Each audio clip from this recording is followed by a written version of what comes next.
Hello and welcome everyone. Today is going to be a little bit of a different video. Since my friend gave a lecture on Cambridge University about 5 days ago, I really went and, after listening to it, really got into a series of YouTube lectures and more intellectual debates, and as it is basically inevitable, I also ran into Professor Jordan Peterson, who by the way is one of my favorite speakers and I really admire many of his ideas. He's one of my favorite people to listen to, really. But one of the videos I ran across was Professor Jordan Peterson, talking with Brett Weinstein on ADHD. It's a very short clip, but I really wanted to make a reply to it, because while I agree with Dr. Peterson on many things, I believe he is missing some crucial point, and I also believe that he is making some weird, silly mistakes in the logic that is presented here. As much as I would like my first video to mention anyone from the community that I really like to be completely harmonious and I would just agree with every point, sadly, or alas, this is a channel about ADHD, and this happens to be one of the subjects that we don't completely agree on. So, let me give you my view on it.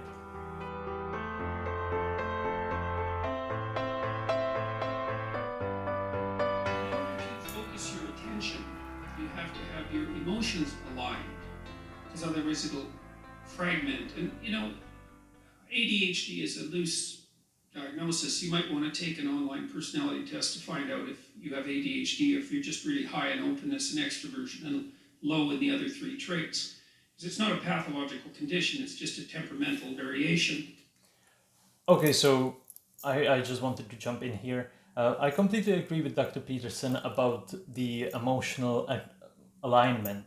That's definitely a very important step for everyone, not just for ADHD people. And as you can see, Professor Peterson mostly regards ADHD people as just somewhat different variations of neurotypical. So yes, I agree. Emotional alignment with your actions is going to be really important. And I also agree that ADHD is a very loose diagnosis because we have so many types of it. It is really evolving, like we are changing many of the diagnostic processes and criteria like multiple times per decade. So I completely agree that it is in a state of flux and that much has to be researched and studied yet. But the third part, I really don't understand, and this is what I mentioned in the intro, that I really regard as a silly mistake that is pretty uncharacteristic of someone like Professor Peterson, because what he claims is that his test, which I took, by the way, and I took it quite a long time ago, before I even had the slightest idea that I have ADHD, so there was no bias there. I took the test, and the thing is, the test is designed to give you the result within temporal mental variance. So there is no answers you can give that will not produce the result within temporal mental variance.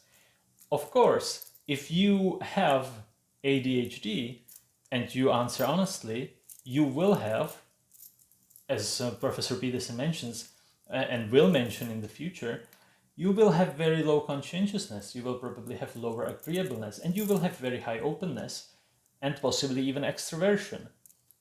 But the test doesn't answer the underlying cause of that at all.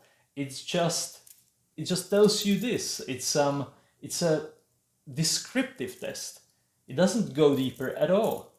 So I don't really understand what Dr. Peterson's point is. Of course, that in a test that only produces results within temporal mental variance, you will find out that you are within temporal mental variance. Even if you had the most severe depression or the most severe schizophrenia even, it doesn't matter. If you fill out the test, you will get the result within temporal mental variance. I do not understand this point at all.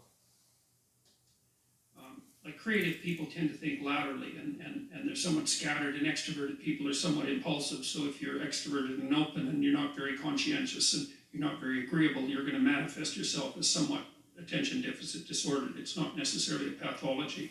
And the fact that... Just a little point, again, reinforcing that it's not necessarily a pathology, because that's just your temporal mental variance. What does it really mean? If the temporal mental variance is to the extreme that you don't function, it altogether, it does not function, then it means that it is a pathology. The thing that I believe is happening here is that Professor Peterson is a psychologist, a clinical psychologist, and more of a descriptive based person. So he explores and he describes, and then he, of course, treats through advice because he has a vast amount of knowledge. But the fact is that some causes are really underlying in the physiology itself, and Dr. Peterson knows this because he repeatedly said that real depression, MDD, major depressive disorder, can destroy your life, and antidepressants can really save your life. So he completely understands this concept. Why he doesn't apply it here at all, I believe, has a source somewhere else, and I will get to that later. ADHD medication works for you is no indication of the validity of the diagnosis, because ADHD medication makes everyone concentrate more. It doesn't have a paradoxical calming effect on people with ADHD. That's complete nonsense. Just a quick point here. Professor Peterson is probably talking about Adderall and other stimulant medication, because, for example, Strattera, as an SNRI, selective neuroepinephrine reuptake inhibitor, which is atomoxetine, or Strattera, as we discussed in previous videos, it really has no effect on someone that doesn't have ADHD or depression, because it's a mild antidepressant and it helps with ADHD over a long period of time. The thing with Adderall and other stimulants, however, is that while, okay, paradoxical effect may be a little bit overstated, surely there is a difference with someone who can focus a little bit more, so that they may go to sleep a half an hour later when they study for an exam, and someone who is just completely unable to study at all, and when they take this, they are completely able to study, like a shift from 0 to 100. That is the difference, and that is why I do not understand this point very much again. So one of the things I would recommend, this is partly why we built the future authoring program, is make a bloody plan, and make sure the plan includes two things: where you want to be in 3 to 5 years and how to get there, and where you do not want to be in 3 to 5 years. And you need to really think that through, and make both of those things potential realities, and then your emotions will align with your goals and increase the probability that the unconscious mechanisms that direct your attention will stay on task and focused. And then the other thing I would say is learn to use a schedule. But okay, so this is a great point. I completely agree that this is really good life advice in general, so I don't want to criticize it per se, but in the context of ADHD, I actually found out this strategy of picturing the worst possible scenario and the best possible scenario quite a long time before I even actually started to listen to Professor Peterson very much. Because of my life situation, because of the events that were happening in my life, and I realized that if I go on like this, I might end up like a homeless drunkard with no money. And if I don't, and I actually use my potential, I might actually achieve something and help people, and hopefully make some money in the process as well. And this was one of the main driving factors for my start in the self-development, or the personal development part of my life, and how I managed to quit my addictions with alcohol and with video games. The problem is that with ADHD, it sabotages every effort you make in this area, and it sabotages your efforts in your job, it sabotages your efforts in your hobbies, it sabotages your efforts in the self-development area. It doesn't matter. You will make a plan, you will make a damn schedule, you will plan everything out. You might be motivated in the beginning, you may not be motivated. It's not like, oh, I'm so hyped, and then the hype goes away and you stop. That's, of course, that happens to everyone. But even if you are not hyped at all, this is just cold rational logic behind it.